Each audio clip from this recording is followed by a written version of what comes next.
Saudara pengamat ekonomi Universitas Samudra, Renaldi Syahputra, menilai pertumbuhan usaha warung kopi dan kafe yang terus meningkat menjadi salah satu peluang terhadap peningkatan penerimaan pendapatan asli daerah atau PAD. Pemerintah kabupaten harus bisa lebih mengupayakan pengawasan warung kopi maupun kafe agar dapat dilakukan pemungutan pajak yang merata.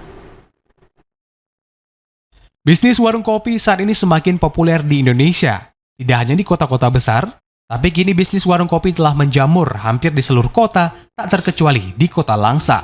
Namun bisnis warung kopi tentunya harus mematuhi ketentuan perpajakan yang berlaku, yang pada akhirnya berbagai jenis pajak yang dikenakan tersebut akan digunakan untuk menggerakkan roda pembangunan.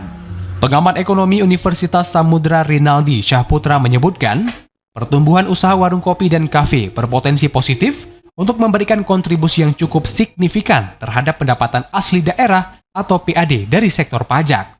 Para pengusaha warung kopi dituntut untuk membayar berbagai jenis pajak, mulai dari pajak restoran, PPH, hingga PPN. Selain itu, adanya pungutan retribusi lainnya, seperti parkir dan kebersihan juga akan menyumbang penerimaan PAD. Usaha warung kopi ini perlu dioptimalkan sebagai sumbangsi bagi pendapatan asli daerah. Ini perlu dioptimalkan karena ini berpotensi sangat besar sekali. Belum lagi dari sektor retribusi, karena usaha warung kopi ini memiliki efek domino. Selain dia ada retribusi perizinan, kemudian kan dari usaha warung kopi ini ada retribusi kebersihan atau tentang sampah. Kemudian juga dia memberikan efek kepada setiap warung kopi itu punya tempat. Itu ada retribusi parkir. Nah inilah, dengan maraknya usaha-usaha ini, maka ya tentu saja PAD itu akan meningkat. Renaldi menambahkan, saat ini pemungutan pajak daerah dalam rangka peningkatan pendapatan asli daerah atau PAD masih belum optimal.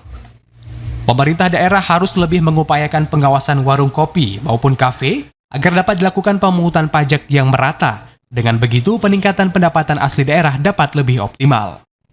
Tim Liputan TV Aceh melaporkan.